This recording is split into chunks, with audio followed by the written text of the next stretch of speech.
Hi guys, welcome to today's video. In today's video, I'll be covering one of the most important PTE tasks, that is read aloud. I know by the look of it, it looks very simple and easy, but it can be very tricky. So please bear with me in this video till the end and you will find out how it can decide not only your speaking section, but also your reading section. So, in PTE speaking section or in your PTE test, the first question type that you find is read aloud. It is the first question type, and by the task description, it sounds very simple. You look at text and you get a certain time to prepare and you read it loudly within that given time.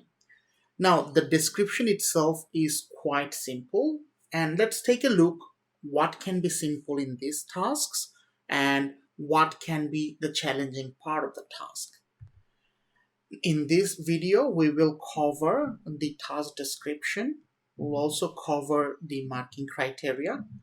We'll cover the big tools for PTE speaking. We'll also cover techniques as well as we'll do some practices. First of all, the task description as per Pearson's official guide, this is something that they say. You will see a short text on the screen. You will be given either 30, 35 or 40 seconds to read it before the computer starts recording you.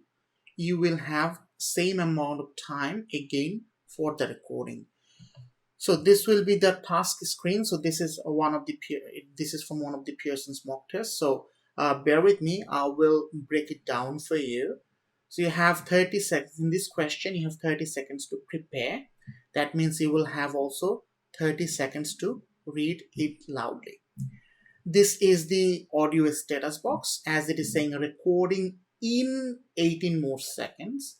That means that at the moment you have a preparation time, and once that is done, the status box will be saying only recording after a beep, and you will be then recording your answer. Now, remember in your PTE test, in our mock test, you can see that there's a timer or counter when you are recording. In your PTE test, this counter will not be there. It will be a plain bar that will be becoming blue over the time. On the right hand side, there will always be this next button for you so that you can click next whenever you finish answering your read aloud question. Now, let's see. In this question type, you will get 6 to 7 questions.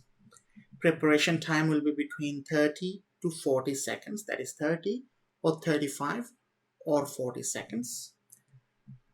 Answering time will be 30 to 40 seconds as well. So basically your answering time and your preparation time will be same. Length of the text that you will get to record your answer to will be up to 60 words. The marking criteria is you have 5 marks for pronunciation, which we will really elaborate in detail soon. We'll have 5 marks for oral fluency, and content mark will be based on the length of the question, and they will be judged based on how accurate your content is. However, our experience is most of the students have a 5 marks for content. So altogether, PTE read aloud contains about 15 marks each question. Now, when we say content, of course, it is reading aloud. That means you look at a text, you read it loudly. You will have your content mark will be given for each to read it properly, and the marks will be taken away for each replacement, omission, insertion. Now you understand what is replacement, omission, or insertion. Let's say this sentence is the read aloud, right? So instead of each replacement, omission, or insertion, I rate something like that. Each omission or insertion of a word that counts as one error. Now, we'll take a look. So what I did is after each, I have not said replacement. So that's a no. So that's an omission. And after omission or insertion of a word, I have used the. That will be an insertion. And I'm continuing. Maximum score depends on the length of the task prompt. So instead of item, I said task prompt. So this is a replacement. So remember, in each 3 hour, again, this is not set guidelines by Pearson, but our experiences. For each 3 mistakes or errors, students lose 1 mark for content. So be very careful. When it comes to pronunciation or a native-like pronunciation for which you are given 5 points, you need to have, first of all, you need to understand what you don't need to have. You don't need to have an accent. System is not looking for your accent. System is looking for the clarity at which you pronounce so that a regular speaker of English language can understand what you are saying, right? So all the vowels and consonants are produced in a manner, as you can see, all the vowels and consonants. So you know what is vowel, right? Vowels are these 5 sounds: A, E, I, O, U. So they are known as syllables in English. So each vowel sound is 1 syllable. Like if I say information, here we have 4 syllables. I and in, E is a syllable. For, F-O-R, for O is a syllable. May, M-A, may is another syllable. T-I-O-N, shun, O is another syllable. So each vowel sound is a syllable. So basically what it is asking you to do is to pronounce each sound clearly, as well as if you go forward, it also tells you the speaker uses assimilation and deletions appropriate to continue as a speech. Stress is placed correctly in all words and sentence level. This is very important, that stress is pressure. Stress is louder. So in English, there are certain words or certain part of the words where you have to put more pressure. That means those part of the words or those part of the sentences will be pronounced more loudly, whereas the other parts will be pronounced quietly. This contrast is known as stress, and they in turn creates intonation. And this is how you pronounce. This is what it is being looked for in your speaking rather than your accent. So try not to copy or mimic anyone's accent. Be yourself and pronounce them correctly. We'll definitely go through in details about those things in today's video. Now, next is fluency.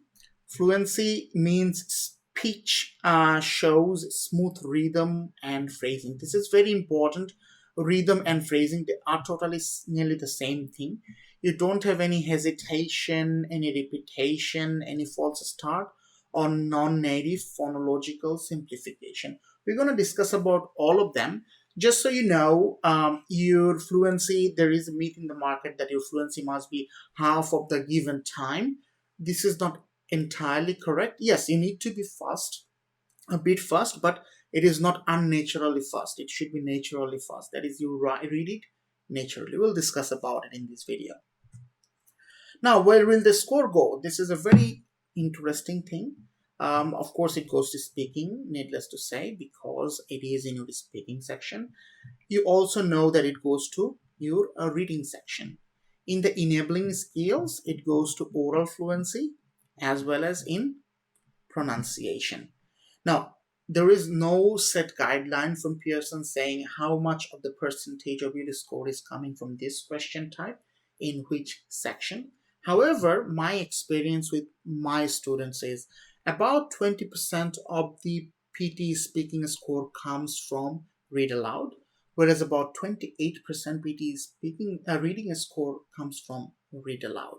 So this question type is very important as it is carries 20% marks or weightage for your speaking, and needless to say it carries 28% mark of your reading section, which is a very high contribution.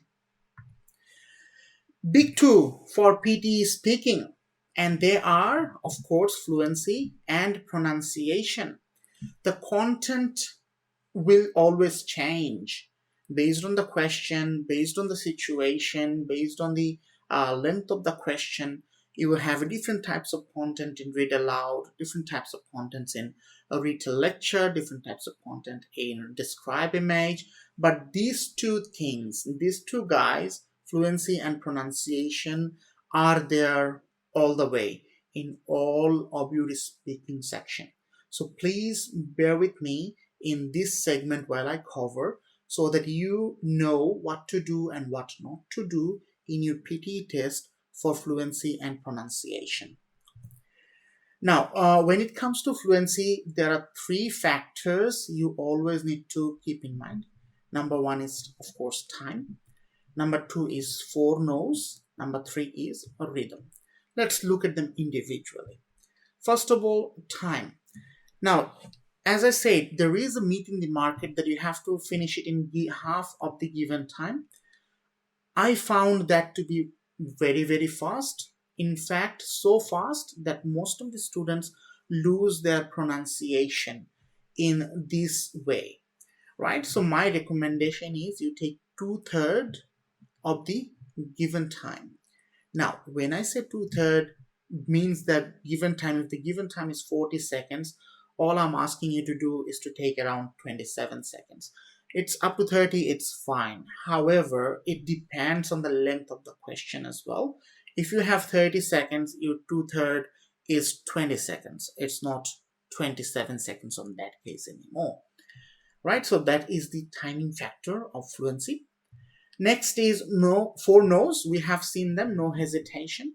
So you are looking at a passage or paragraph or a text and you are just reading it. There's no reason for you to have hesitation. Again, no repetition. If you made a mistake, don't go back and repeat it. Remember, who are you reading it for? You are not reading it for a human being. You are reading it in front of a computer. The computer does not have feelings. It has content. When you go back and repeat, it takes you adding a content, a new content. That's not needed. Next is false start, that wherever you are not supposed to start, you have started there. We're gonna see that in a few slides ahead. Next is non-native phonological simplification, that is using what I just did right now. I said right, using or filler. We call them filler in English. So it can be m, or whatever sound you make when you are speaking or talking to a human being. That is not needed here. Don't do that. Next is a rhythm. And when we talk about rhythm, we actually talk about chunking. So this is a big part of today's lesson. Chunking, as per UTS, pauses and chunks package information for the listener. So whoever is listening to you, they need to understand what you are saying. That's the whole purpose of speaking or communication, right? So when you are actually reading a sentence or speaking, right? If the sentence is small and there is a punctuation, there's no issue. You know that I have to stop there. You gotta stop there. However, if the the sentence is too long and there's not many punctuations, no comma, no full stop, no nothing, and you keep on reading without taking a break or without breaking it down in a meaningful way, it looks monotonous. It looks that you are trying to give too many information in one go, and the listener might lose concentration. might not understand what you are about to say or what you are saying. That's why chunking is so important. It can be a single word, it can be a group of words. Now, the group, how to do proper chunking, we're going to see that in a moment, right? Now, so as long as we understand chunking, this is what I mean chunking, right? We make a chunk by breaking it down in a logical sequence. Again, very important, logical. The word logical is very important here, logical sequence. By pausing, you can pause to make a chunk, or you can change your tone. This is what we recommend, changing the tone. That creates intonation better to convey the message clearly. That is very important, that we convey the message clearly. Now, there are three mistakes students make related to chunking. They do not do any chunk at all, they do too many chunks, or they do illogical chunks. I've tried recording one single question in different ways. Of course, I try to. It's difficult for me to do it no chunking, because that's how I'm not used to reading English, or that's how I'm not used to speaking English. But let's listen to them. And also, too many chunks feel so unnatural, but it can happen. Some students may do it. The most regular things I actually find when teaching students is illogical chunking. We will, of course, break it down and we will see what is the right chunking, or what is the logical way of doing chunking.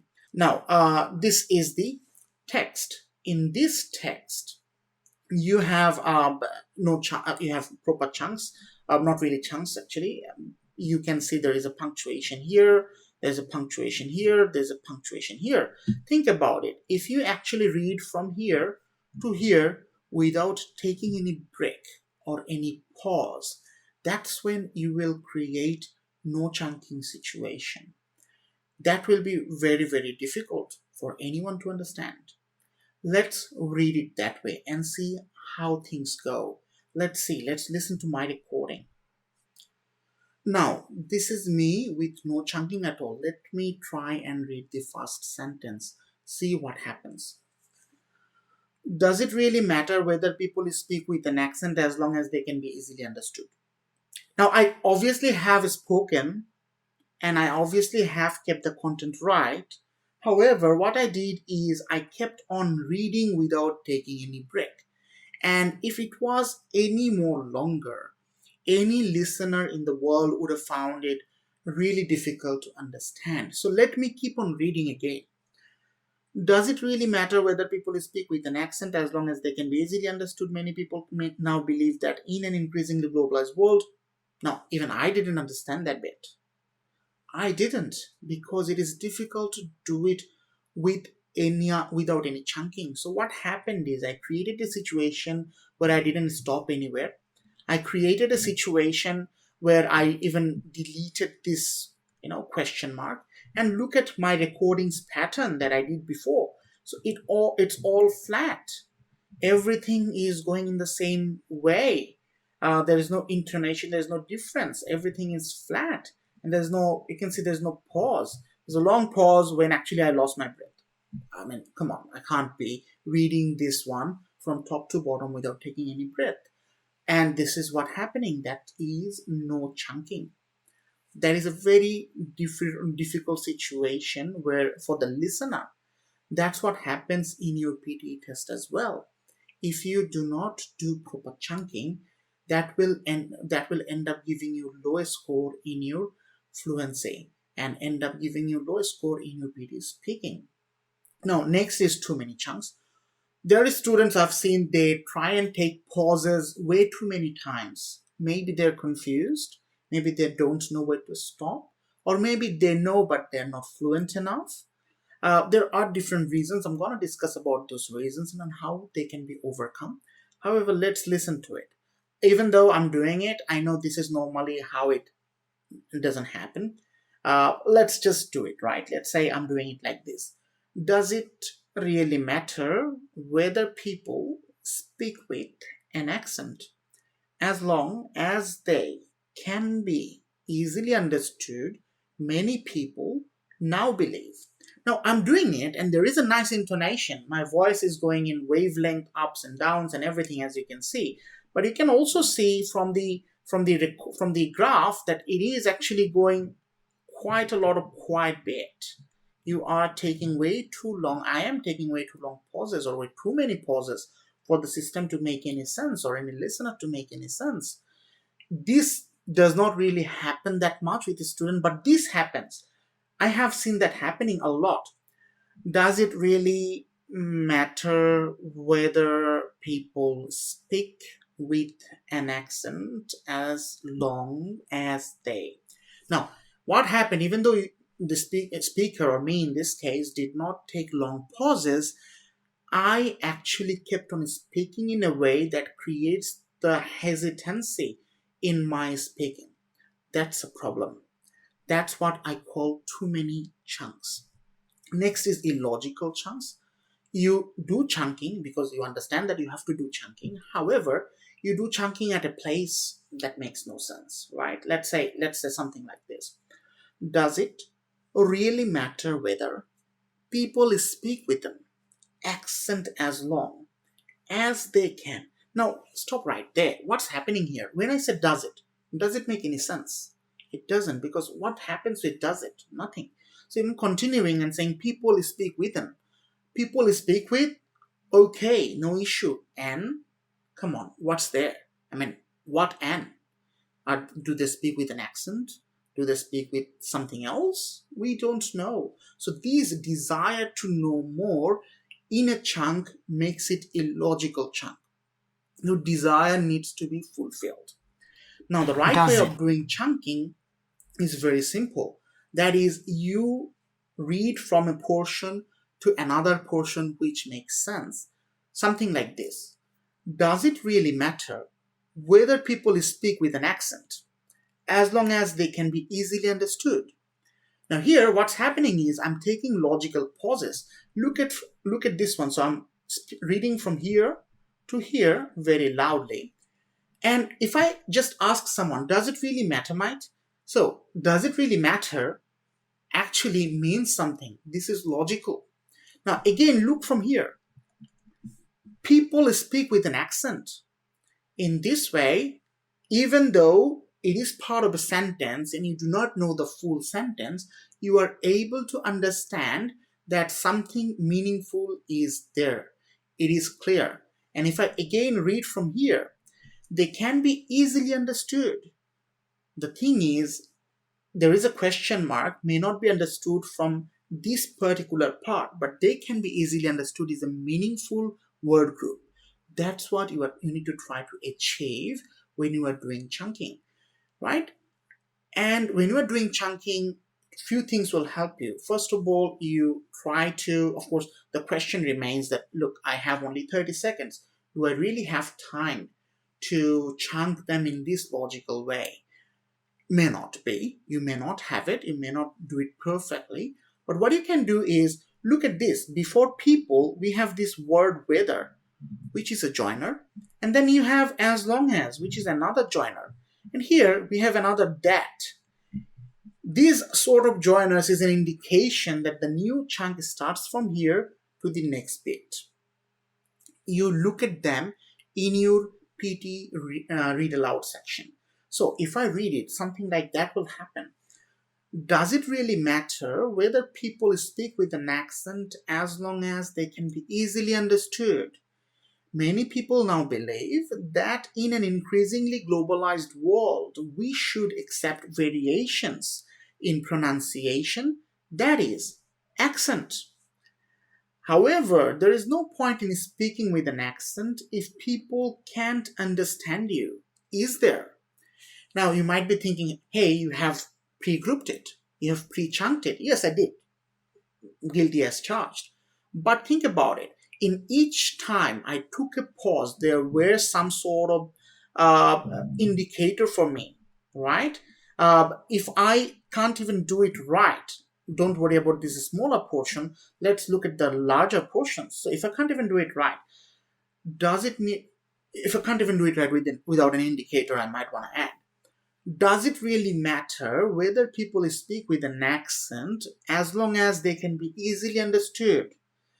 Many people now believe that in an increasingly globalized world, we should accept variations in pronunciations, that is accent. Now here, I have made a mistake, of course. I said pronunciations, but just ignore that for the time being. Just think about it. From here, because I didn't have any other indicator, I kept on reading till here. I know that is not the ideal thing, but it's still better than doing what I did before, reading from top to bottom without stopping anywhere. And now you have seen another problem that I faced, that you may face as well.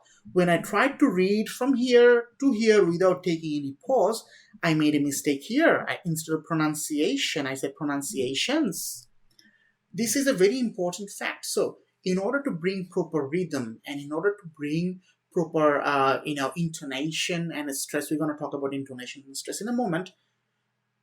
What you have to do is, rather than aiming to read the whole text together, try to read from here to here, and that means from first part of the chunk to the last part of the chunk, and then think about the next chunk and the next chunk and the next chunk. Your try or your attempt will be that I will read this chunk with fluency, not about the whole text. Take it chunk by chunk. You will improve your fluency. You will improve your rhythm a lot. Now, I've been talking a lot about pronunciation and their clarity and stress and intonation. Let's look at them. Right? Stress and intonation. Stress is, there are some words, like I said, where you pay more attention, which you pronounce loudly. That's stressed word. And in order to make it work, in the unstressed words, your voice needs to be quieter. So louder, quieter. To contrast, loud, quiet. Now, keeping them in mind, your voice will also go up and down based on the pauses and punctuations, right? Let's take a look. First, look at word level stress. In English, a different part of a word needs to be stressed or given priority while pronouncing. It means the speaker has to pronounce the stressed syllable more strongly than others. There are three factors in stress. Stressed part is pronounced louder. Stressed part is pronounced higher. So the tone goes high. And the stressed part is pronounced longer. So the tone remains in your voice. It is also important to have a contrast in order to make the stressed part of a word clearer. The other parts need to be quieter, lower, and shorter. Now, when it comes to word level stress, it is very difficult to define a single rule. There is no single rule, and they change all the time. So it is very difficult. So bear with me for a moment, right? Bear with me for a moment to know how difficult it can go and what is the easy fix. First of all, if there is a noun with two syllables, the stress is almost always in the first syllable. So in terms of a stressed word, I'm always going to use this word phrase, almost always. The reason is very simple. There's no set rule. Right, so let's say these nouns: picture, minute, money, doctor, water. Right? Now think about it. I said picture.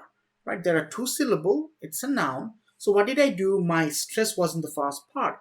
Picture. So the first part was louder, as well as a bit higher, as well as a bit longer. Whereas char, I finished very fast. It was shorter. My tone was going down, so it was lower. And my tone was, of course, not very high. My tone was, of course, not very strong, so it was quieter. If the adjectives have two syllables, same thing happens. Happy, yellow, useful, formal, tiring, right? And if the verb comes with two syllables, the stresses are normally at the second part or the last part. So decide, forget, explain, arrive, repeat, right? If the word has 4 syllables, it is almost always in the middle, like information, communication, photographer, right? Then come and think about if the word ends with tion, sion, cian, ic, then the stress is at the second last syllable, like information. So the last syllable here is shun or, and it is ending with tion. So the second last syllable is me, where I have to put stress. All right. Then discussion, again discussion. So the second last syllable. Politician, right? Second last syllable. Economic, right? Or economic. My bad. The last one was not the right way to do it. So this is the problem, right? Economic or economic. What is it? So by rule, it should be economic. However, like I said, this is a problematic phrase or part of your speaking section. And then comes to the letter Y. If the word is finishing with letter Y, the stress will be in the second to last syllable. That is the third last syllable. So biology. So if you can see, it is in a 3 or more syllable words. So you can see it's ending with Y, right? So this is a syllable, GY. Another syllable is LO. So the stress is happening at O, biology. And in this case, because it's a 3-syllable word, it is happening at the first syllable, luckily. Okay. If the long word is from a root word, then again the root word always contains the stress. So comfort, comfortable, discomfort, uncomfortable. But this is not a set rule. This can change given the previous rules. Now the question is, I know I have just been explaining them. The question is, hey, you have only 30 seconds or 40 seconds for that matter. How on earth you are going to think about whether this has a stress or not? Frankly speaking, you cannot. That's why in order to achieve word level stress, we actually look at sentence level stress. Let's take a look at that. Sentence level stress is much easier. In principle, stress is a stress, right? You have to be a bit louder, you have to be a bit, higher, and other part needs to be a bit quieter, and other part needs to be a bit lower. All these things remain. In any sentence, there are 2 parts. One is content word, the word that gives it meaning. Another one is grammar word, the words that keep it together. Let's look at this sentence. How about we go for a coffee this afternoon? Here, the content words are go coffee this afternoon. Let's say you met someone who is not very good at English.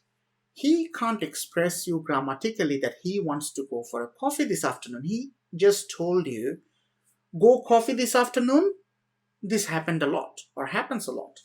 If that happens, you as a listener, even though it sounded odd, even though it felt like, hang on, this is not grammatically right, you still understood that this person wants to go for a coffee this afternoon.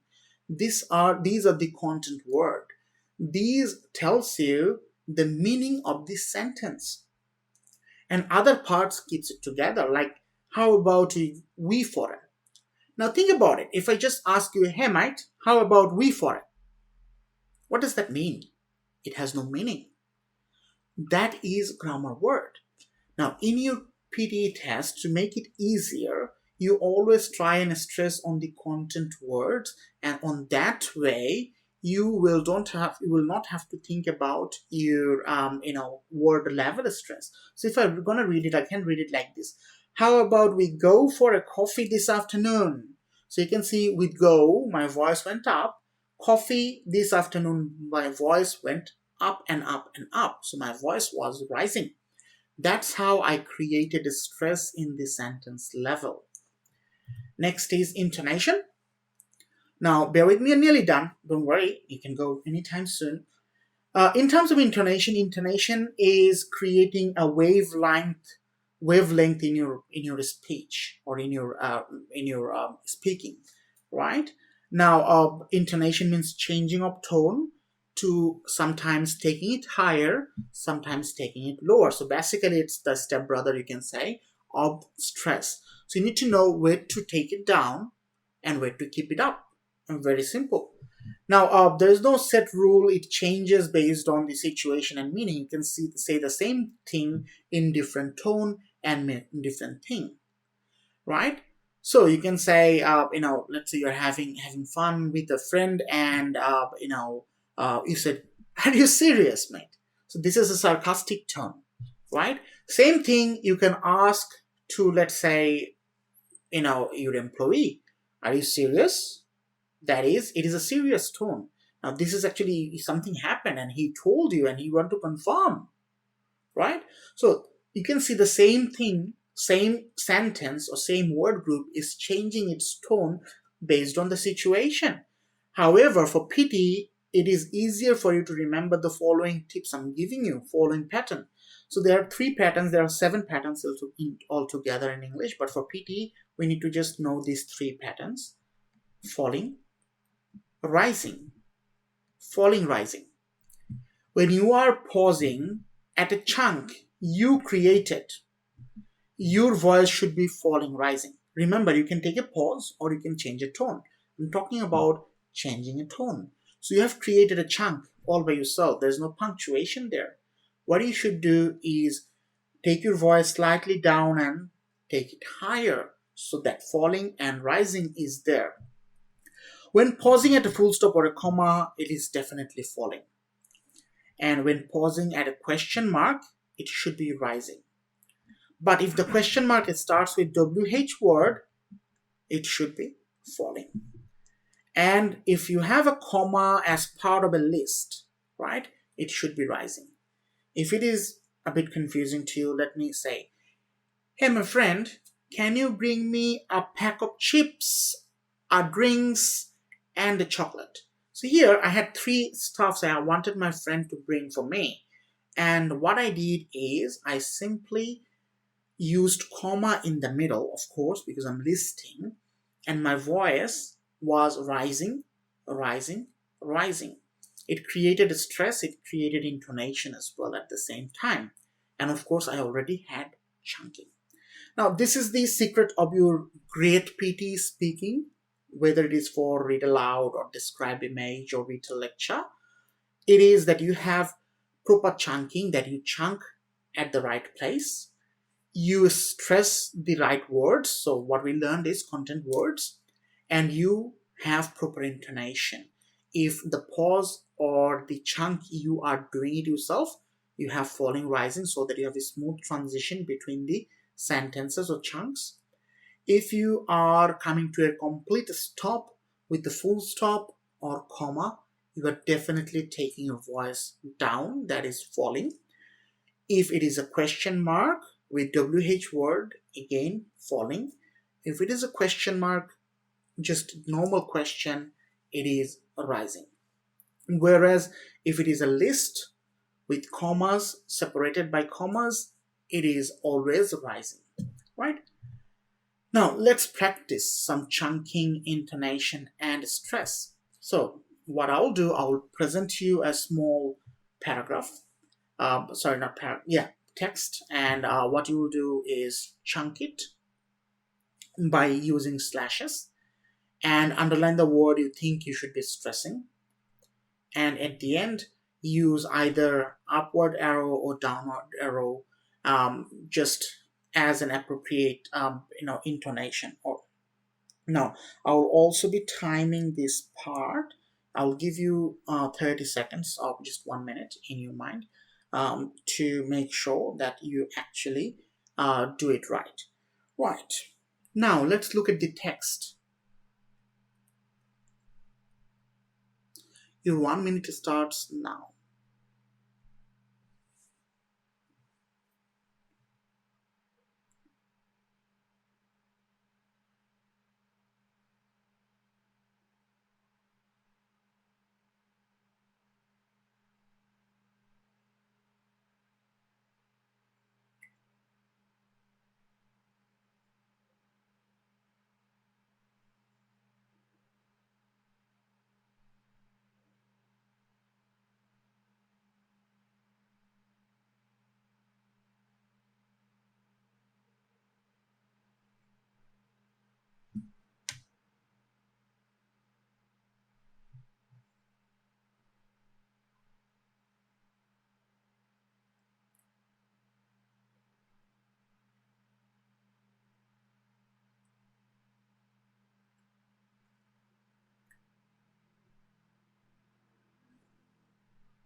Now your 1 minute is finished. I'm sure you got the right chunks, stressed and intonation part. This is what I got. So you can see I have taken the first chunk in here in most countries. That makes sense. That's a logical chunk. Education is not only a right, but an obligation. Here, but is the indicator that new chunk needs to be started. Parents of children who are found outside of school can be punished under the law. Again, if you read them individually, all of them makes individual sense. So my voice is going down, going down, going down, going down, going down, and going down. Very simple is because I'm creating the chunk. So it is going down. That means here it is again rising, rising. It should be rising here. Again, it is rising and rising. So if I'm going to read it, this is how I'm going to read it. In most countries, education is not only a right, but an obligation. Parents of children who are found outside of school can be punished under the law. Right? So you can see that my voice is going up and down. This is how you got to do your PT read aloud or any PT speaking for that matter. Now that you know how to do read aloud, let's find out the strategies about them. First of all, you read the whole text loudly during the preparation time. It is very important that during the preparation time, you read it loudly. I know you're not supposed to, but you should. On that way, you'll be able to listen to your own voice and understand where you are going wrong, as well as your vocal cord will be warmed up properly. Now, it is very simple to find a word or two in each text that you cannot pronounce properly. On that case, I strongly recommend that you break it down into smaller syllables so that you can pronounce it right, and also pronounce it in a few times. So first you break it down in smaller syllables and first try to pronounce it a few times. If you can do it, you can do it. If you cannot do it, simply break it down into smaller syllables and eventually pronounce it a few times so that in your recording time you don't get stuck with it. Right, use proper stress and intonation. I think I've gone through in extensive details of stress and intonation in this video. I don't need to tell you guys anything more. And then use proper phrasing or chunking. Again, I went through a great details in this video, so I don't really need to tell you anything else. Follow what I have said at the beginning in the middle of the video. Again, start your recording right after the beep. Please do not wait. Right when you see beep and the status box changes to recording, start reading. Never keep quiet for more than 2 seconds. Remember, this rule is applicable for the whole speaking section, that 2 seconds rule.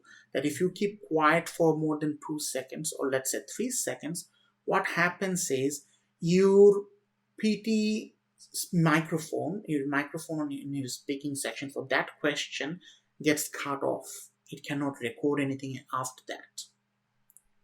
Right, next is finish your recording within 2/3 of given time. We discussed about it already. Please keep the time factor in mind. Now the question is, you will not have a timer in your PTE test. How will you know when it is 2/3 of the given time? This comes with practice. At home, you can practice a lot to train your brain to understand what is 2/3. But also, if you look at the PTE test, you will have this bar that will become bluish. Sorry, my drawing is very poor. That will become bluish. So I'm pretty sure you can understand this is around 2/3 of this bar. So try and do that in your mind, in your head. Next is very important, click next, and I cannot stress that enough. Click next right when you finish. Do not wait till the whole bar goes to the end and the recording status changes to completed status and it takes you to the next question by itself. Don't wait for it. First of all, let's say you have finished a 40 seconds question in 27 seconds and you kept quiet. After 3 seconds, your microphone will be automatically turned off. but the time will be kept on counting. This will hamper your fluency score because you kept quiet. Remember, the time given to you is the maximum time. It doesn't mean that you have to take it. I hope you enjoyed today's lesson. I hope you learned something from today's lesson. Now, let me tell you one thing. If you do proper chunking, proper stress and intonation, there's no reason that you'll not get your score for PTE Read Aloud. That is speaking and reading. I must also stress this one again, that if you do well, if you follow this strategy of chunking, stressing and intonation in your other PT speaking section as well, you will be able to really score very high in your PT speaking as well as reading and listening. So what are you waiting for? Subscribe to my channel and click that bell button to get a notification of new videos being uploaded. I will be posting one video at least each week about the PTE lessons, tricks and tips. You'll be able to know about other PTE question types as well from this channel. So we'll see you in the next video. Practice properly, and if you need any help, reach out to me. You will find my contact details in the description section.